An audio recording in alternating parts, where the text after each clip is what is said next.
তোমার? আমি ভয় পাই না বুঝি, উপর থেকে নিচ পর্যন্ত যে মানুষটারা দেখতেছে একটা রিয়েল মানুষ তোমার সঙ্গে দাঁড়ায় আছে, কিন্তু তোমার ট্রাস্ট রাখার জন্য ফেসবুক পাসওয়ার্ড দেওয়ার আমি কোনো মানে নেই।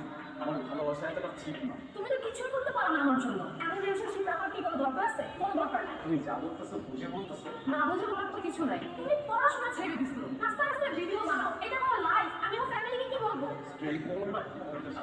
স্ট্রেটই বলতেছি যে আমার জন্য কোনো স্যাক্রিফাইস করতে পারবে না, তার সাথে আমি সারা জীবন থাকতে পারবো না।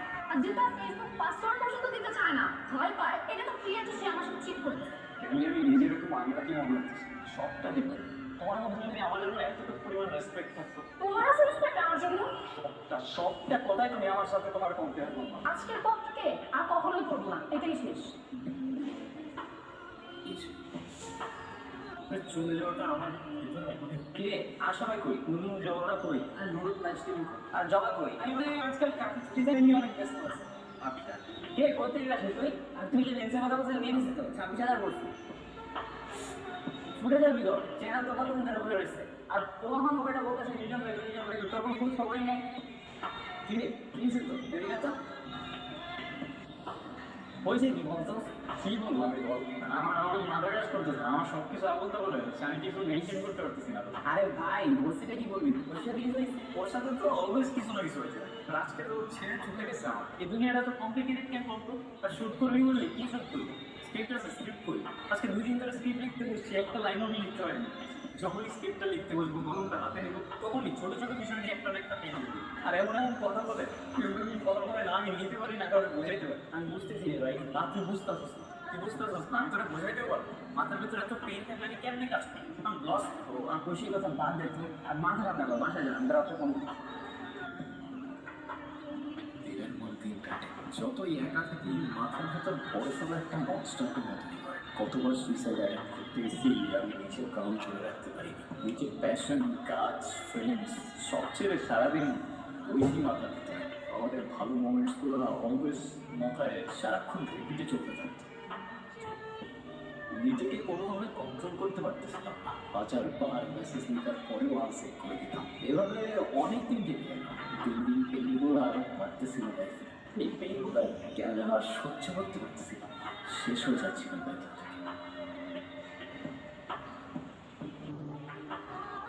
কি রে ভাই, ইঞ্জিনিয়ার কিন্তু আর এমনি কেমনি কি হয়েছে বুঝলি না? তোরে কল করলে পাই না অনলাইনে পাই, কিছু বুঝি না। তোর এক কাজ কর, তুই ওদের নিয়ে চ্যানেলে ফোকাস কর, আমার দিয়ে আর হবে না রে।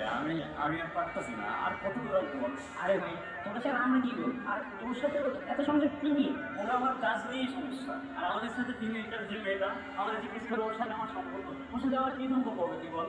তুই তো পারছিস, তুই তো জানাস আমার কাজ নিয়ে কতটা ডেডিকেট। রাতের পর রাত পার হয়ে যায় কাজ করতে করতে, আর আমার বলে আরেকটা মেয়ে। আমি বুঝতেছি তোর ফিলিংস গুলো, তুই এভাবে কেন ফিলিং করি? আমি জানি না ভাই, আমার মাথা কাজ করতেছে না, আমার সব কিছু হয়ে গেছে, আমার বাঁচতে ইচ্ছা করে না। এগুলি হলে হবে, তুই এক কাজ কর, তুই ওই সিটে ভুলে যাওয়ার ট্রাই কর, অ্যাটলিস্ট বাঁচতে তো হবে। পারবো না রে, আমি বেশি দিন বাঁচতে পারবো না। তুই দেখবি আমি বেশি দিন বাঁচতে পারবো না। দেখছিস এমন মানুষ বলতে কেউ নাই আমার, শুধু তুই আছিস। তুই আমাদের ছেড়ে চলে যাবে কিন্তু বল না কি কথা এগুলো তোরা ছাড়া আমি চলে যাবো, চল তোরা বাসায় গেছি।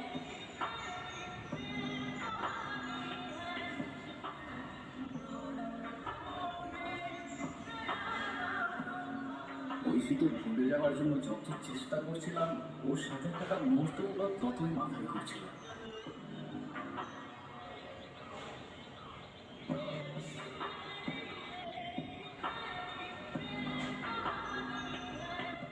সেই রাতে আর নিজেকে কন্ট্রোল করতে পারলাম না, সব ইগো বাদ দিয়ে কল করে ফেললাম।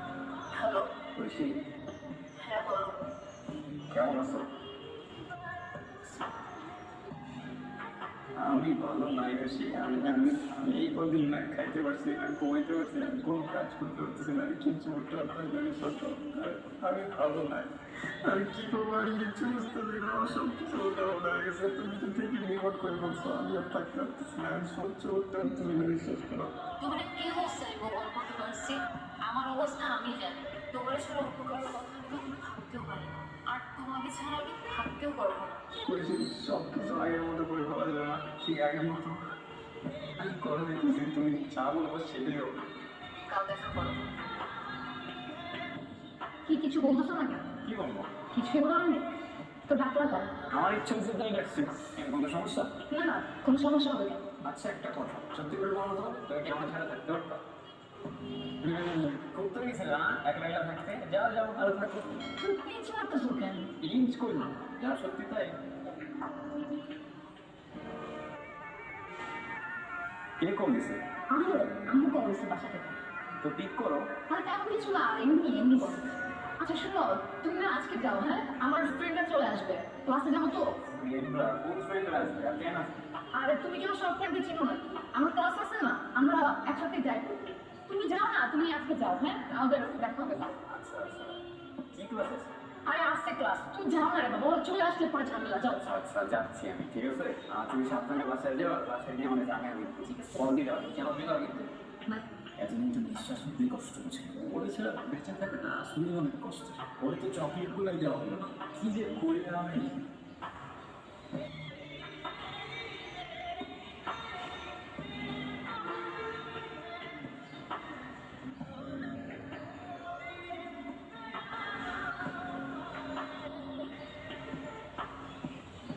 সেই সময় একটা জিনিস চাই, একটা বার দেখা করো ওর সাথে, প্লিজ প্লিজ শেষ বার, আমি অপেক্ষা করবো।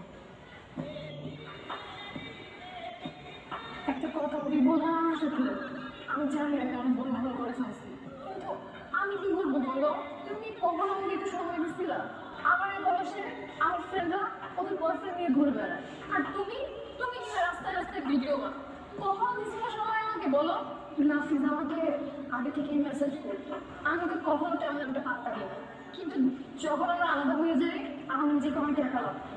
মাঝে মাঝে কথা বলতো আমার সাথে, ভালো লাগতো।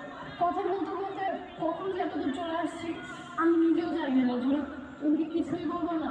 কি বলবো আমি, ক্লাস করে গেছে আমার দুনিয়া থেকে। এটা তো আমি আমার ভাই বোন, আর আমি তোমার ওই ফ্রেন্ডের বয়ফ্রেন্ডের মতো বাবার পকেট মানিতে চলি নিজে আর করি এত ইজি। আমার মতো বয়সে যে ছেলে ইনকাম করে না তার গিয়ে জিজ্ঞেস করো কিভাবে থাকে, মাথার মধ্যে কি পরিমাণ